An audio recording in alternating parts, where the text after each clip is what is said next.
नमस्कार दोस्तों, स्वागत है आपका अपने YouTube channel target civil services में। आज है 22 सितंबर और मध्य प्रदेश के डेली करंट अफेयर में आज हम 22 सितंबर से जितने भी इंपॉर्टेंट करंट अफेयर होंगे Madhya Pradesh daily current affair से रिलेटेड, तो उन पर डिस्कस करेंगे। तो लेक्चर लास्ट तक ध्यान से देखिएगा।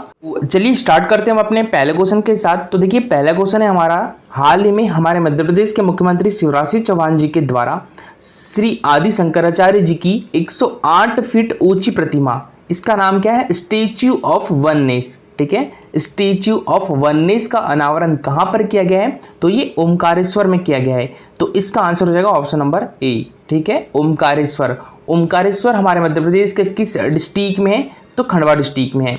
तो यहाँ पर अभी हाल ही में हमारे मध्य प्रदेश के मुख्यमंत्री शिवराज सिंह चौहान जी के द्वारा स्टैच्यू ऑफ वननेस का अनावरण किया गया है। स्टैच्यू ऑफ वननेस किसकी प्रतिमा है? तो यहाँ पर आदि शंकराचार्य जी की प्रतिमा है। और इसकी ऊंचाई कितनी है इस प्रतिमा की? तो ये 108 फीट है। मोस्ट इंपॉर्टेंट है, याद रखिएगा। ठीक है, और देखिए ये जो स्टैच्यू बनाया गया है, तो इसमें जो ये आदि शंकराचार्य जी की कितने वर्ष की आयु का स्टैच्यू बनाया गया है? 12 वर्ष की आयु का स्टैच्यू बनाया गया है। ठीक है, मोस्ट इंपॉर्टेंट है, ये भी याद रखिएगा। और इस स्टैच्यू को बनाने की लागत कितने रुपए आई है? तो ये लगभग 2200 करोड़ रुपए इसकी लागत आई है। और देखिए इसका अनावरण कब किया गया है? तो ये 21 सितंबर, ठीक है, 21 सितंबर 2023 को किया गया है। मोस्ट इंपॉर्टेंट डेट है, याद रखिएगा। 21 सितंबर 2023 को स्टैच्यू ऑफ वननेस का अनावरण किया गया है। किसके द्वारा? हमारे मध्य प्रदेश के मुख्यमंत्री शिवराज सिंह चौहान जी के द्वारा। देखिए हमारे मध्य प्रदेश में जो ओमकारेश्वर है, ये खंडवा डिस्ट्रिक्ट में है। तो यहाँ पर एक ज्योतिर्लिंग भी है। हमारे देश में 12 ज्योतिर्लिंग है। ठीक है, जिनमें से 2 ज्योतिर्लिंग हमारे मध्य प्रदेश में कहां कहां पर? एक तो उज्जैन में है महाकालेश्वर, और एक ओमकारेश्वर में है। ओमकारेश्वर खंडवा डिस्ट्रिक्ट में है, तो ओमकारेश्वर में है ओमकारेश्वर ज्योतिर्लिंग। और याद रखिएगा कि जो उज्जैन में है महाकालेश्वर, उज्जैन में ही महाकुंभ का मेला लगता है प्रतिवर्ष के अंतराल में। तो ये 12 वर्ष के अंतराल में। देखिए ओमकारेश्वर में ही अद्वैत लोक का भी लोकार्पण किया गया है। तो ये महाकाल लोक की तर्ज पर बना है अद्वैत लोक। ठीक है, तो अद्वैत लोक कहां पर बनाया गया है? तो ये भी ओमकारेश्वर में ही बनाया गया है। ठीक है, पहले बात करें हम स्टैच्यू ऑफ वननेस का अनावरण किसके द्वारा किया गया है? हमारे मध्य प्रदेश के मुख्यमंत्री शिवराज सिंह चौहान जी के द्वारा। कब किया गया? 21 सितंबर 2023 को किया गया। कहां पर किया गया है? तो ये ओमकारेश्वर में किया गया है। ओमकारेश्वर का पुराना नाम क्या है? मानदाता है। ये एमपीपीएससी में क्वेश्चन पूछा जा चुका है। ठीक है, और ये किस डिस्ट्रिक्ट में है? तो ये खंडवा डिस्ट्रिक्ट में है। ओमकारेश्वर किस नदी के किनारे पर है? तो ये नर्मदा नदी के किनारे पर है। और देखिए स्टैच्यू ऑफ वननेस आदि शंकराचार्य जी की 108 फीट ऊंची प्रतिमा है। स्टैच्यू ऑफ वननेस के परिसर को महाकाल लोक की तर्ज पर अद्वैत लोक के नाम से भी विकसित किया गया है। और इसकी लागत कितनी आई है? तो ये लगभग 2200 करोड़ रुपए इसकी लागत आई है। और यहाँ पर हम ये आदि शंकराचार्य जी की मूर्ति की बात करें, जो 108 फीट की अष्ट धातु मूर्ति आचार्य शंकर के बाल रूप 12 वर्ष की आयु की है। मूर्ति के आधार में 75 फीट का पेडेस्टल है। और यह मूर्ति पाषाण निर्मित 16 फीट के कमल पर स्थापित है। मूर्तिकार श्री भगवान रामपुरे एवं चित्रकार श्री वासुदेव कामत के मार्गदर्शन में मूर्ति का निर्माण किया गया है। तो इस मूर्ति के चित्रकार कौन है? श्री वासुदेव कामत है। और मूर्ति के मूर्तिकार कौन है? श्री भगवान रामपुरे जी है। ये प्रतिमा में 88% कॉपर, 4% जिंक, 8% टीन का उपयोग किया गया है। और प्रतिमा 100 टन वजनी है।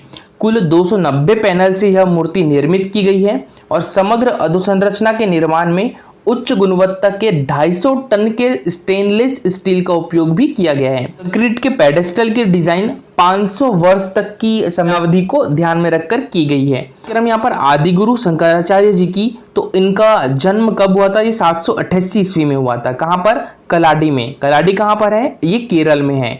माता का नाम क्या था इनकी? आर्यम्बा था। और पिताजी का नाम शिवगुरु था। गुरु कौन थे इनके? भगवत पाद जी थे। और साधन स्थली कहाँ पर थी इनकी? ओमकारेश्वर में थी। ठीक है, ओमकारेश्वर का नाम मानदाता था, याद रखिएगा। और ये कहाँ पर है? खंडवा डिस्ट्रिक्ट में है। तो यहाँ पर इनकी साधना स्थली थी।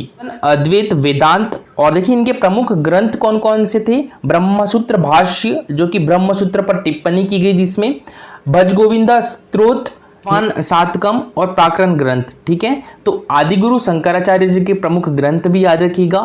ब्रह्मसूत्र भाष्य, जिसमें ब्रह्मसूत्र पर टिप्पणी की गई है।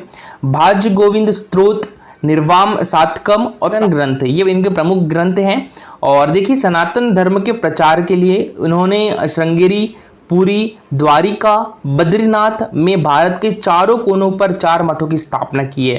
ठीक है, तो कहाँ कहाँ पर है, कौन से मठ? देखिए जो शारदा मठ है ये द्वारिका में है। द्वारिका कहाँ पर है? ये गुजरात में है। गोवर्धन मठ पुरी में है, ये हमारे देश के ओडिशा राज्य में है। श्रृंगेरी मठ मैसूर में है, मैसूर कर्नाटका में है। और ज्योतिर्मठ कहाँ पर है? तो ये बद्रीनाथ में है, और बद्रीनाथ उत्तराखंड में है। तो चारों मठ याद रखिएगा, चारों मठ हमारे भारत के चारों कोनों पर है।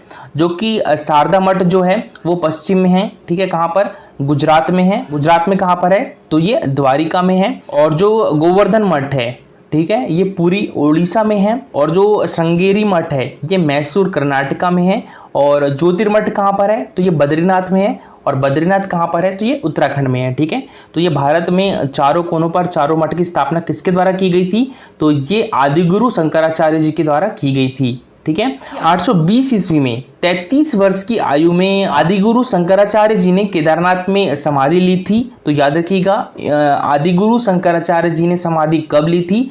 820 ईस्वी में ली थी। जब इनकी आयु कितनी थी? मात्र 33 वर्ष की आयु में इनके द्वारा समाधि ली गई थी। और 2021 में हमारे देश के प्राइम मिनिस्टर श्री नरेंद्र मोदी ने केदारनाथ में आदि गुरु शंकराचार्य जी की 12 फीट ऊंची प्रतिमा का अनावरण किया था। ठीक है, तो इनकी 12 फीट ऊंची प्रतिमा कहाँ पर है? तो ये है केदारनाथ में। केदारनाथ भी उत्तराखंड में है। तो यहाँ पर भी आदिगुरु शंकराचार्य जी की 12 फीट ऊंची प्रतिमा का अनावरण किसके द्वारा किया गया था? हमारे देश के प्राइम मिनिस्टर श्री नरेंद्र मोदी ने किया था। कब? 2021 में किया था। और देखिए अदर स्टेच्यू की बात करें तो जो स्टेच्यू ऑफ यूनिटी है, यहाँ पर किसकी प्रतिमा है? तो सरदार वल्लभ भाई पटेल जी की प्रतिमा है। यहाँ ये कहाँ पर है? केवड़िया में है। और केवड़िया गुजरात राज्य में है। स्टेच्यू ऑफ इक्विलिटी कहाँ पर है? तो ये हैदराबाद में है। और इस स्टेच्यू ऑफ इक्विलिटी में किसकी प्रतिमा है? रामानुजनाचार्य जी की प्रतिमा है। ठीक है, तो रामानुजनाचार्य जी की प्रतिमा का नाम क्या है? स्टेच्यू ऑफ इक्विलिटी है, ये हैदराबाद में है। स्टेच्यू ऑफ पीस कहाँ पर है? तो ये पाली में है। पाली कहाँ पर है? राजस्थान में। ठीक है, और यहाँ पर किसकी प्रतिमा है? तो जैन संत श्री विजय वल्लभ सुरेश्वर जी की प्रतिमा है। तो याद रखिएगा स्टेच्यू ऑफ पीस जो है वो पाली में है। कहाँ पर है? पाली, राजस्थान में है। और यहाँ पर जैन संत श्री विजय वल्लभ सुरेश्वर जी की प्रतिमा है।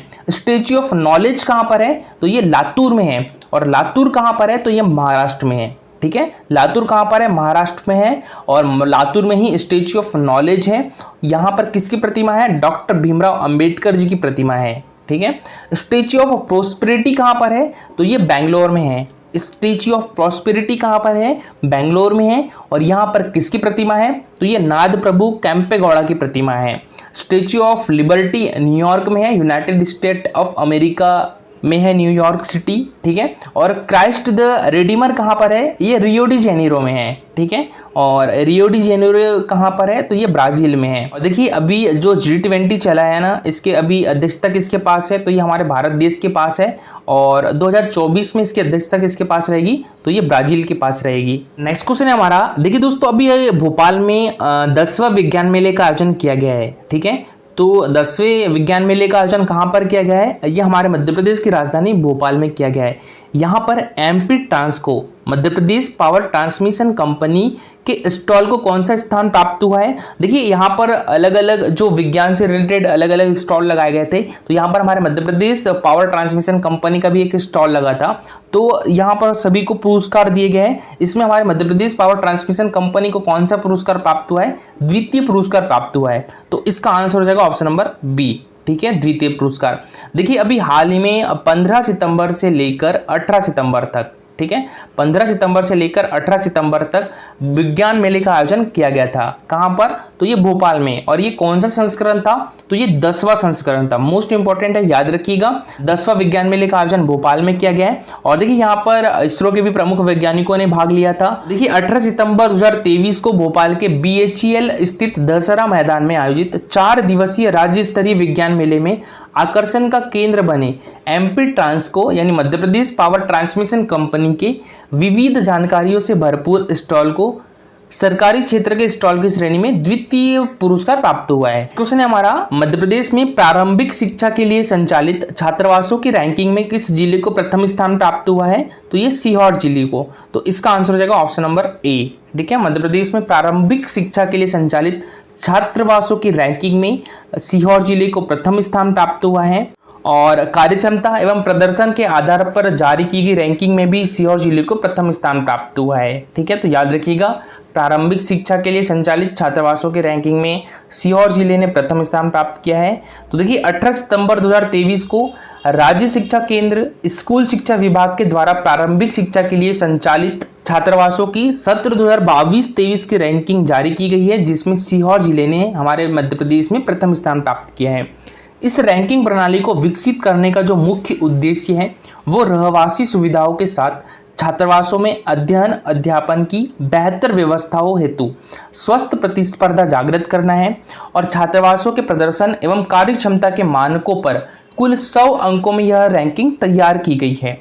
रैंकिंग में स्वीकृत छात्रावासों की कार्यक्षमता के लिए 20 अंक, स्वीकृत सीटों पर नामांकन के लिए 20 अंक, छात्रावास के बच्चों के राष्ट्रीय मीन्स कम मेरिट छात्रावास में प्रदर्शन के लिए 20 अंक, ओलंपियाड में प्रदर्शन के लिए 20 अंक एवं वार्षिक परीक्षा परिणाम के लिए 20 अंक निर्धारित किए गए हैं।